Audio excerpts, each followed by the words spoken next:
Hey guys, welcome back to the channel. This is going to be another Canadian Soldier Reacts video, and today we are looking at why trench warfare is no longer a thing of the past in the British Army. So those of you who have been to the channel before will know that I am a former Canadian SSF soldier, 1st Battalion of the Royal Canadian Regiment, from 1987 to 1998. And when I was going through trench warfare, and specifically Russian-style trench warfare, was taught. We did a lot of this, actually, and I know it went out of style for a while, but the recent war in Ukraine and the way things have been working in Ukraine, including the way that they're holding their positions and the issues that they're having with the drone warfare, have really seen a shift in the way war is being prosecuted now, and it's evolving right now. So there's a lot of things changing right now. The Ukrainians are finding new ways to defend and to attack, and then as they do that, the Russians are finding ways to overcome that, they're just there's a lot of innovation happening right now, and one of those things that I've seen a reasonable amount of, they're actually building trenches again. So this actually is kind of important. So let's see what the British are doing, okay? Right, I'm going to smoke to the right so we can push around to the left to clear the bunker, and then we're going to deal with that. Happy? What's happening in the wider sphere of the world, the British soldier needs to be adaptable to any nature that we go into. We are going to encounter trenches. We are going to encounter close quarter battle fighting, so it's important that we're adaptable to any terrain that we go into, that we've got drills and... Okay, so this is interesting. And this is actually kind of similar. The trench you're seeing behind him is kind of similar to what I've seen in Ukraine recently.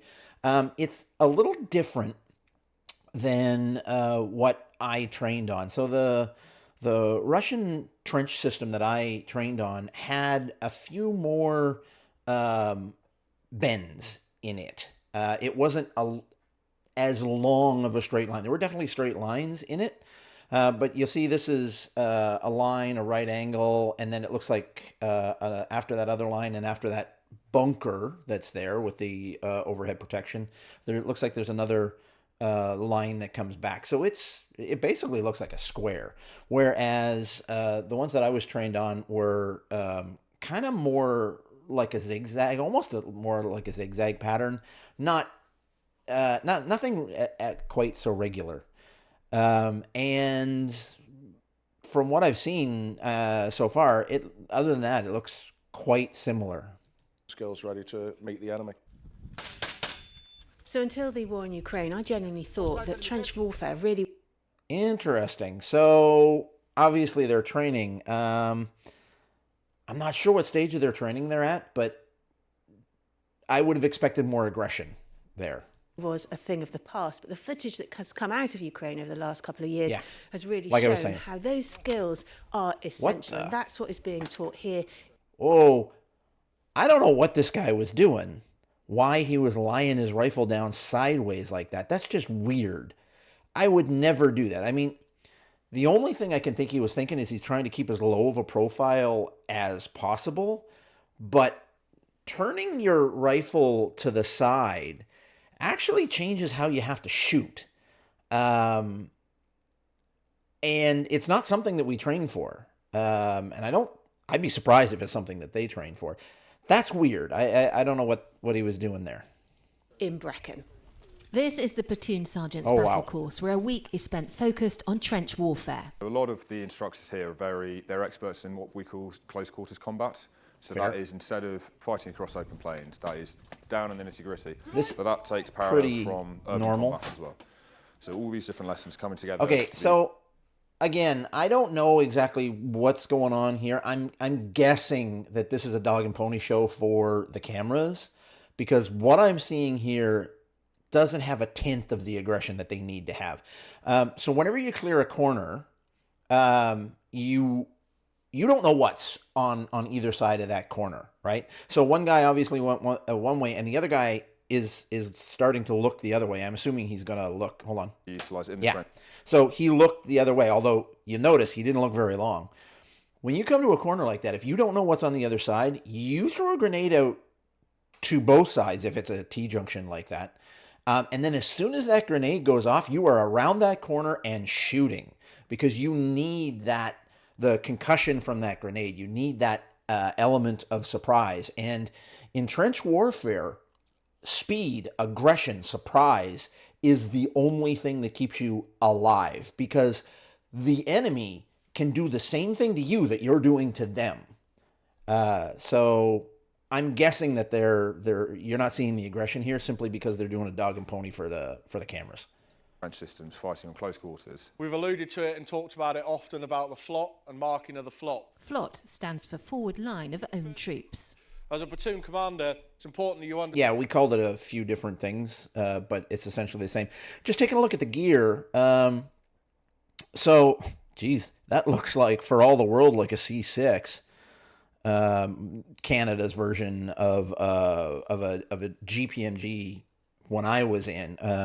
Well, I mean, we had two. We had the C5, which was actually a GPMG 7.62 Browning, essentially. I think it was a Browning.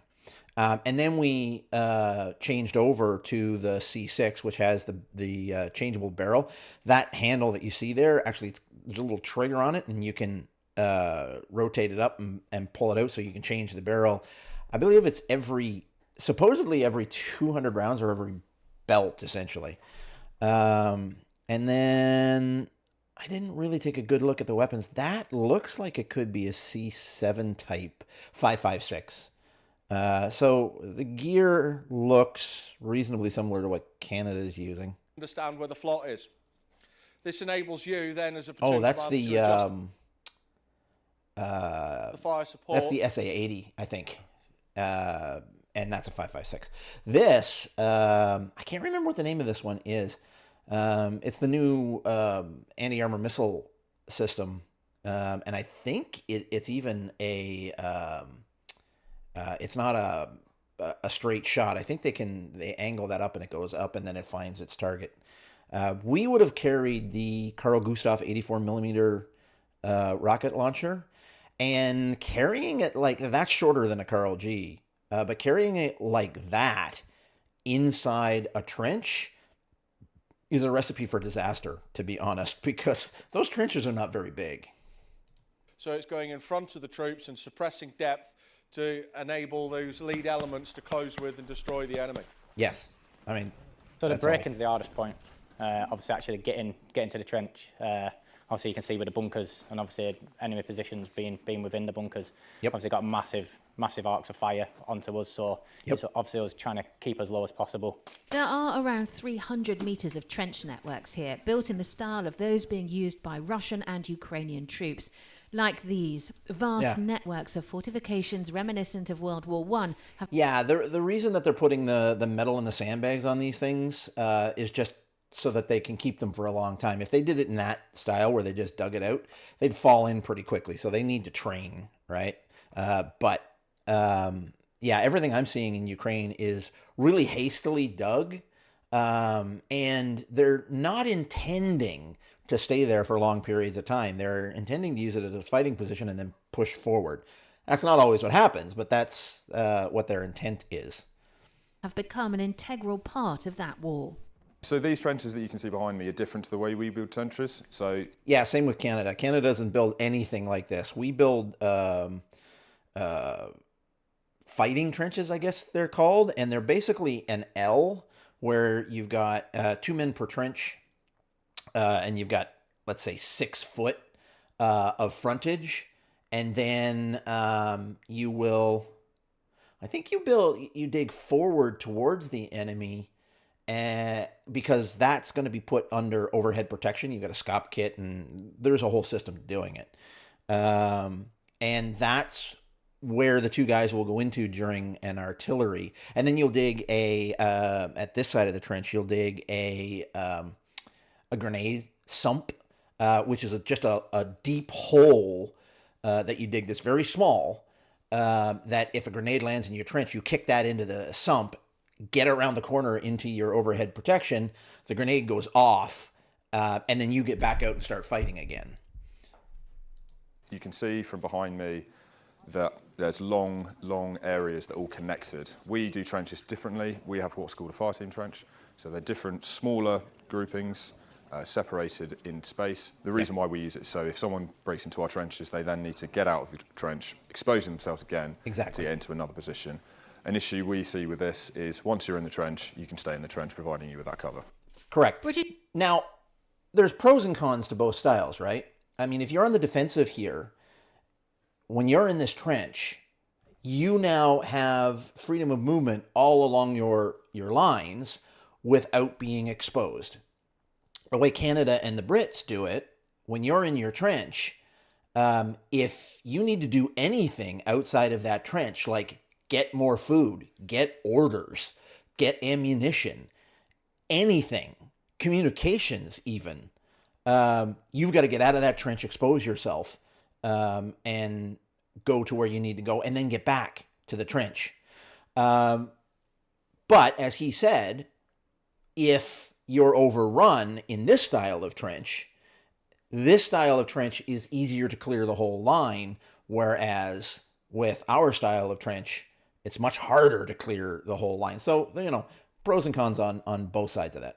British troops might not build them like this, but they still need to know how to fight in them. Yep. Ukrainians have been here for training too and have shared useful lessons from fighting the Russians. Very cool. We worked with the Ukrainians. It was very good to see how they do things. Obviously, what they said to us was that obviously we're a professional organisation, and a lot of them are. I'd be interested in that. So this guy is actually, this is Miles gear that this guy is wearing. So those are, I believe, I'm almost certain, these are the sensors for the Miles gear here, and he should probably have something up here too. In fact, all around his helmet, he should have these sensors.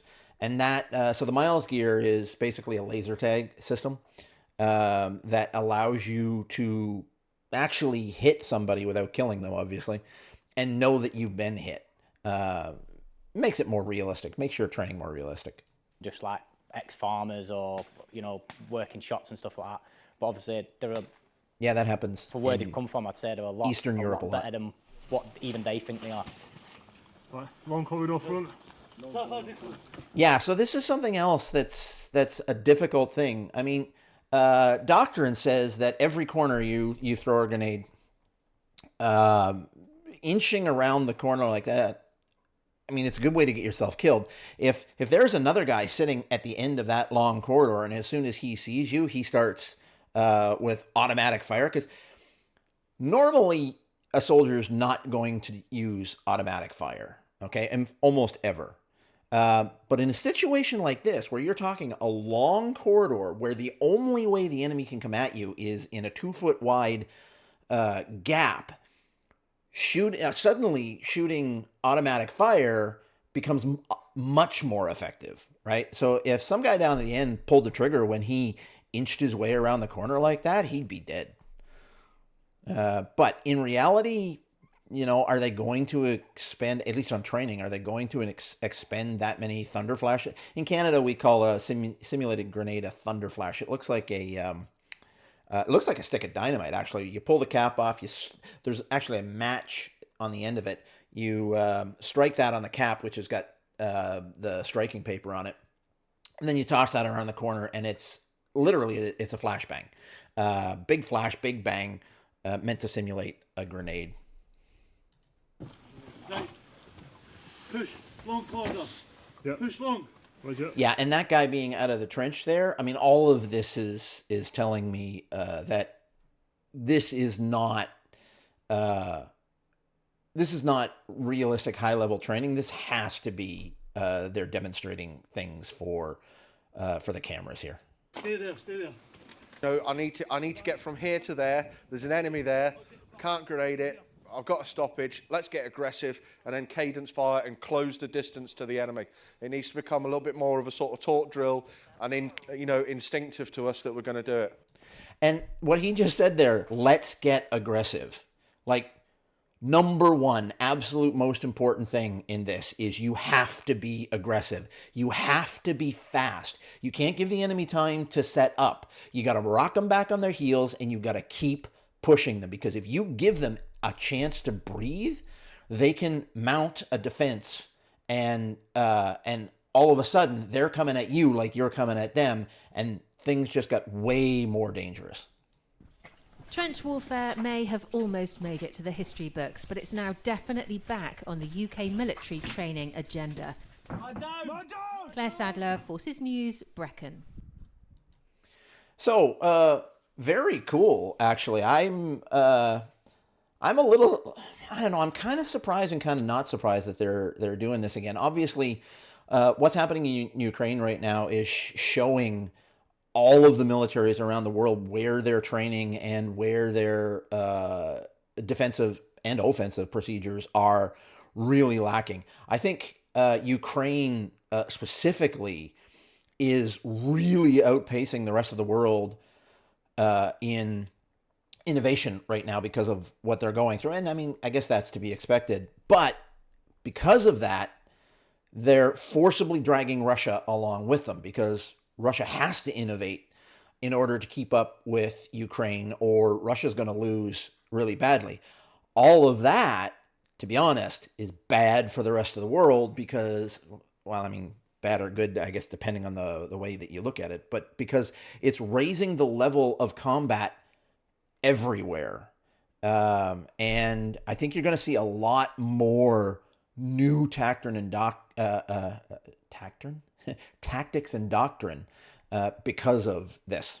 So anyway, that's it for me today, guys. Please leave a like on the video if you liked it. Please subscribe to the channel. We're so close to 1,000 subscribers that I can taste it, and it really helps me out, guys. So thanks for watching, and I will see you guys on the next one. Bye.